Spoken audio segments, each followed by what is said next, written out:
Today, I'm going to explain an action thriller movie called Breathe. Spoilers ahead. Watch out and take care.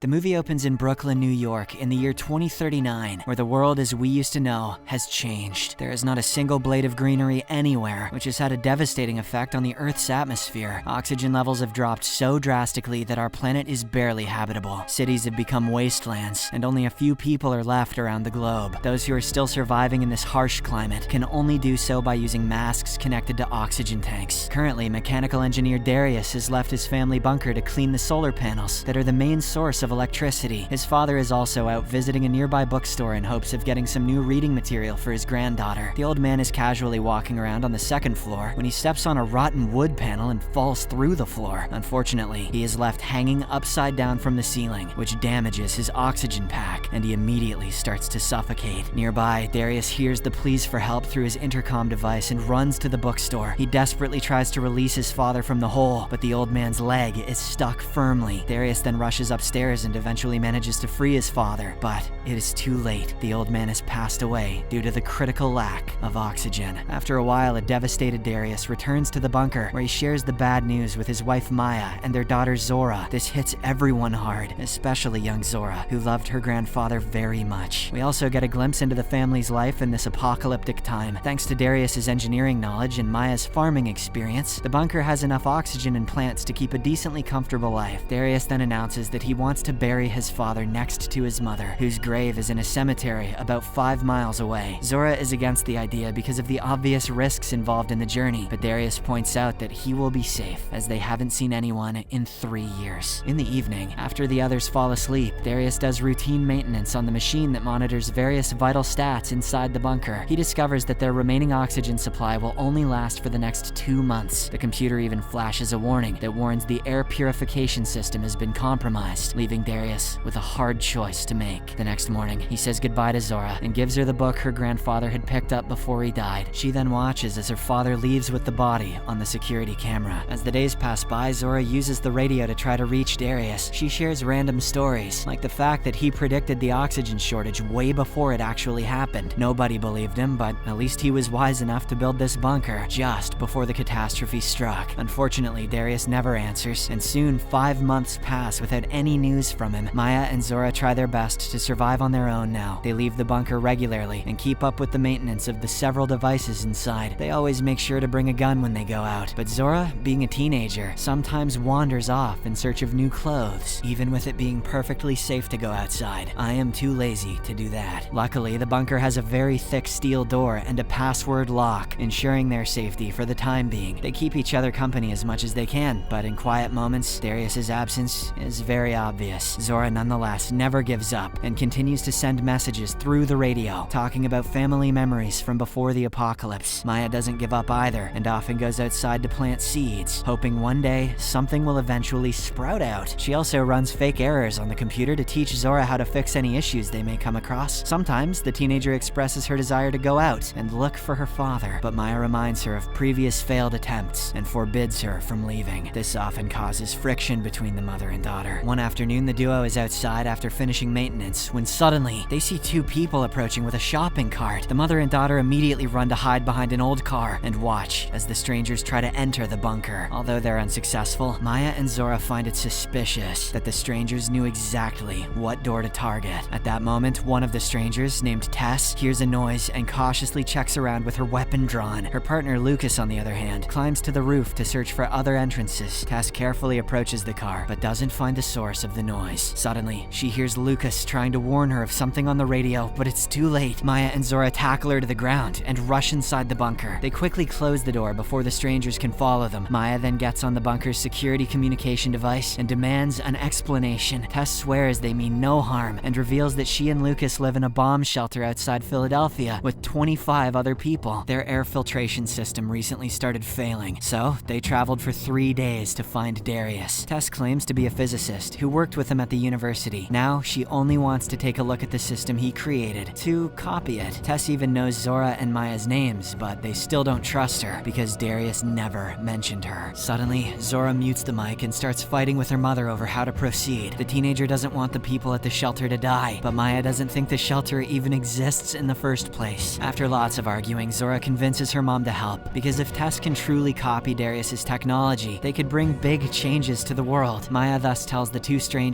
to leave their weapons by the door and wait on their knees. She then comes out with her gun drawn and ties up both of them. Next, Maya checks for any hidden weapons before guiding Tess toward the shelter. But just as they're about to enter, a third stranger named Micah comes out of hiding and tells them to stop. Maya immediately opens fire while her daughter also comes out and begins shooting. An injured Micah then lunges forward and tackles the teenager into the bunker. Maya uses this opportunity to run inside and close the door, leaving Tess and Lucas outside. Once they are inside, the mother and daughter tie Micah in the living room. Maya then uses the comms to talk to Tess, who explains this is just a misunderstanding. She adds that Micah is her lookout, so when he saw her tied up and being taken away, he thought she was in danger. However, Maya doesn't believe anything she says and tells her to leave. Tess is enraged by the response, so she suddenly changes her tone and announces that she'll get the machine, no matter what it takes. Armed with a hidden pocket knife, she then releases herself and Lucas before boldly announcing that they will drill in through the door. Inside, Maya and Zora take care of Micah's wound, while still arguing if the story is real or not. Their conversation is interrupted when the alarm suddenly goes off and the computer announces the system is compromised. The mother and daughter try to look at the security camera, but Tess has covered it with tape. She's also retrieving the weapon Micah dropped, while Lucas is using a drill to bring the bunker door down. At this critical moment, Zora gets an idea. She grabs a few mechanical pieces and puts them together to make a little contraption. She then places it against the door and quickly activates it. This sends an electromagnetic pulse through the metallic door and breaks the drill outside. Tess is livid that her initial plan has failed, but she refuses to give up. She climbs to the roof and injects carbon dioxide into the bunker, bringing the oxygen level severely down. As the alarm goes off, Zora and Maya rush to put on their masks. The latter leaves to take care of the problem, and the teenager stays to keep Micah at gunpoint, but she feels uncomfortable when he starts talking about his young daughter. After lots of hesitation, she decides to share a mask with him, as long as he answers her questions. Micah swears they didn't kill Darius, and that Tess truly knew him before the apocalypse. Outside, Lucas is supposed to wait by the door to attack, but he gets distracted when he sees something in a nearby garage. He drags Tess there, but before they can enter, the emergency lock kicks in. At that moment, Maya gets on the roof and opens fire, forcing them to hide for safety. But then the duo also comes up with a plan, and Tess starts firing back while Lucas runs toward the bunker. Back inside, the air slowly becomes clear again, and they can drop the masks. Micah sees that his captor is distracted and uses the chance to untie his ropes. Meanwhile, Tess comes out of hiding with her hands in the air. She pretends to surrender so that Maya makes the foolish error of lowering her guard. Lucas then abruptly jumps her from behind, and the two get into a fight. In the ensuing skirmish, Maya gets trapped in an air vent and fractures her leg. Inside the bunker, Micah manages to free himself and springs a surprise attack on Zora. He then ties her up at gunpoint, but by this time he has lost a lot of blood. Before Micah can take further action, he feels dizzy and falls dead on the floor. Minutes later, the two remaining strangers uncover the camera while holding Maya hostage. They threaten to shoot her if the teenager doesn't open the door. Unbeknownst to them, the security microphone is still muted, and Zora has no way to explain herself. Thankfully, she notices Micah's radio lying nearby and drags it by using her legs. Zora then manages to establish communication with the outsiders and tells them everything that has happened in the bunker. Enraged, Tess demands Maya open the door from the outside, but the latter reveals that a special badge together with a code is needed to do so. She has forgotten the badge inside, but there's another one, which is slightly far from where they are currently. Maya adds that she has a working car, and Tess eventually agrees to leave with her, while Lucas stays to keep watch. During the ride, Maya explains that they're going to find Darius. It turns out that after he left to bury his dad, Maya found a note in which he explained that the machine couldn't keep the air clean for 3 people anymore. But with only 2 residents, there would be more time for Zora and Maya to figure out how to grow the plant seeds. This means Darius truly is dead, and he didn't return to the bunker on purpose. A few hours later, Maya locates his body and takes a moment to grieve before finding the badge. The duo is now ready to head back, but just then, the car runs out of power. Tess asks for the badge as she points out Maya can barely move with her broken leg. There's no way she'll survive a trip back on foot with such an injury. Tess confesses that she also used to have a daughter and promises to take good care of Zora. Zora. These words finally convince Maya, and she gives her the badge without any further arguments. Following this, Tess starts running back and eventually finds a bicycle in the middle of the city. She soon reaches her destination and enters the bunker with Lucas seconds before they run out of air. Once they are inside, Zora demands to know where Maya is, so Tess tells her everything, including her father's sacrifice. But Lucas is in no mood for chit-chat, and he threatens Tess to immediately start working on the machine with a drill. Shortly after, she opens a panel in Darius's invention and finds a very advanced system. She dwells on it for a while, but eventually admits that she doesn't understand enough to recreate it. Unfortunately, this sends Lucas over the edge, and he ends up shooting Tess on the spot. He then turns his attention towards Zora and orders her to teach him how to use it. Elsewhere, Maya sits in the car while thinking about her family. She notices she only has 21% of oxygen left and concludes nobody will come for her before it runs out. Everything looks bleak until her eyes fall on a little plant starting to grow out. Maya then takes a gamble and removes her mask for a second. To her surprise, the air feels like it is getting cleaner, filling her with a renewed hope. Elsewhere, Lucas throws the dead bodies out to get rid of the smell. Zora chastises for staying here instead of going back to help his shelter, but he simply doesn't care. At this moment, the alarm goes off, announcing a problem with the cables. Lucas then unties Zora so she can take care of it, but only gives her just enough oxygen to prevent her from escaping. Shortly after, she gets to the roof and puts the cables back together, only to discover it was Maya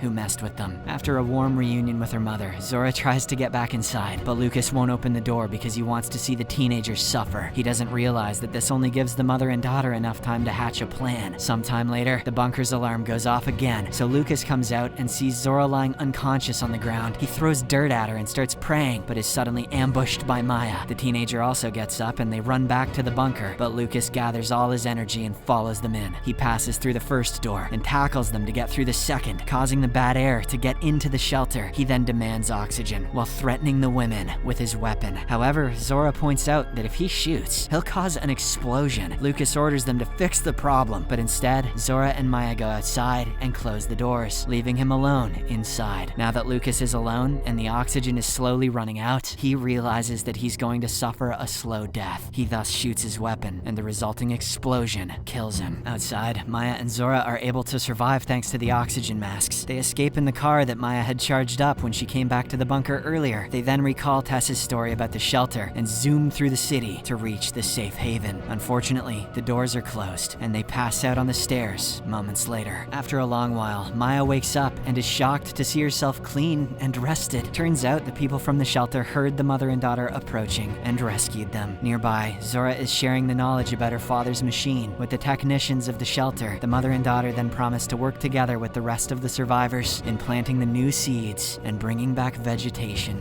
to the world.